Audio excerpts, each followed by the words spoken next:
இழந்த அனைத்தும் கிடைக்க பரிகாரம்.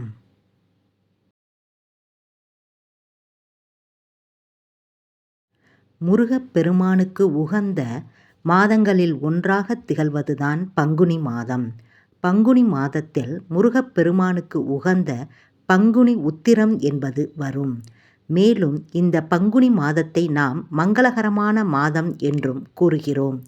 பங்குனி மாதத்தில் வரக்கூடிய ஒவ்வொரு திதியும் மிகவும் சிறப்பு மிகுந்ததாகவே திகழ்கிறது. அப்படிப்பட்ட பங்குனி மாதம் நிறைவடைவதற்குள் முருகப்பெருமானை நினைத்து எந்த ஒரு பரிகாரத்தை நாம் செய்து வைத்தோம் என்றால் நாம் இழந்த அனைத்தும் கிடைக்கும் என்றுதான் இந்த ஆன்மீகம் குறித்த பதிவில் நாம் பார்க்க போகிறோம். ஒவ்வொருவருடைய வாழ்க்கையிலும் ஒவ்வொரு விதமான பொருட்களை இழந்து அது திரும்ப கிடைக்காதா என்ற ஏக்கத்துடன் இருப்போம்.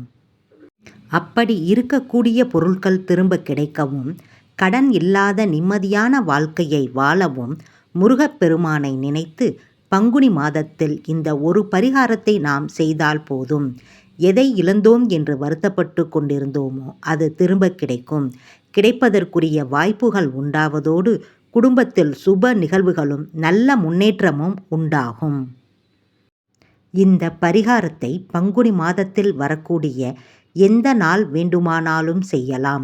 முருகப்பெருமானுக்கு உகந்த நாளாக இருந்தாலும் சரி, மற்ற நாட்களாக இருந்தாலும் சரி, இந்த வழிபாட்டை முழு மனதோடு முருகப்பெருமானை நினைத்து செய்ய வேண்டும். இதற்கு 3 பொருட்கள் வேண்டும். அதில் முதலாவதாக இருப்பது செம்பருத்தி இலை. இந்த செம்பருத்தி இலை என்பது முருகப்பெருமானின் வேல் போன்ற வடிவத்தை பெற்றிருக்கிறது. அடுத்ததாக முருகப்பெருமானுக்கு உகந்த தானியமான துவரம்பருப்பு 1 ஸ்பூன் வேண்டும். அடுத்ததாக செல்வ வளத்தை ஈர்க்கக்கூடிய பச்சை கற்பூரம் 1 துண்டு வேண்டும். என்றைக்கு இந்த பரிகாரத்தை செய்கிறோமோ அன்று மாலை 6 மணிக்கு வீட்டில் தீபம் ஏற்றுவோம் அல்லவா? அப்பொழுது முருகப்பெருமானின் படத்திற்கு முன்பாக ஒரு தாம்பாளத்தட்டை வைத்து அதற்கு மேல் செம்பருத்தி இலையை வைக்க வேண்டும். அதற்கு மேல் துவரம்பருப்பு, பச்சை கற்பூரம் இவற்றை வைத்து உங்களுடைய கோரிக்கை என்னவோ, வேண்டுதல் என்னவோ அதை முருகப்பெருமானிடம் முழு மனதோடு கூற வேண்டும்.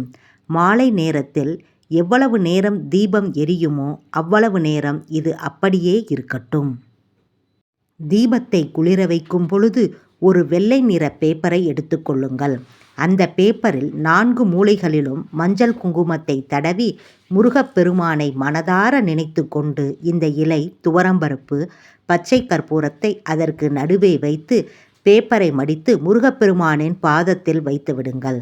அவ்வளவுதான், பரிகாரம் நிறைவடைந்து விட்டது. ஒவ்வொரு செவ்வாய்க்கிழமையும் வெள்ளிக்கிழமையும் இதற்கு சாம்பிராணி தூபம் காட்ட வேண்டும். மாதத்தில் வரக்கூடிய சஷ்டி திதி அன்றோ அல்லது கிருத்திகை நட்சத்திரம் வரக்கூடிய நாளிலோ இதை திறந்து அதில் இருக்கக்கூடிய பொருட்களை மாற்றி புதியதாக வைக்க வேண்டும். இப்படி நாம் தொடர்ச்சியாக செய்வதன் மூலம் முருகப்பெருமானின் அருளால் கடன் பிரச்சனைகள் முற்றிலும் நீங்குவதோடு பண வரவு அதிகரிப்பதோடு நாம் இழந்த அனைத்தையும் திரும்பப் பெறுவோம். மேலும் நம்முடைய குடும்பத்தில் நல்லது மட்டுமே நடக்கும். முருகப்பெருமானின் அருளை பரிபூரணமாக பெற்று இழந்த அனைத்தையும் திரும்பப் பெறுவதோடு அனைத்து விதமான நன்மைகளையும் பெற்று சிறப்புடன் வாழ்வோம் என்ற தகவலை கூறி இந்த பதிவினை நிறைவு செய்து கொள்கிறோம்.